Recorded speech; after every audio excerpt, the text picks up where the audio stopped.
Ayan guys, so yung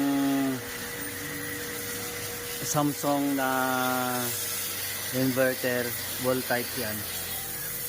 Nirepair namin yung condenser nya. Yung condenser nya may leak.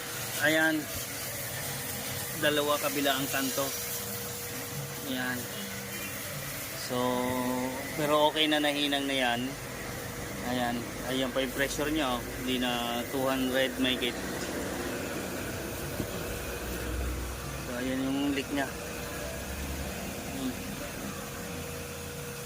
Mamaya kakabit na rin namin yan. Yan yung problema niya, may leak. Install namin yan, lilipat namin sa ibang area.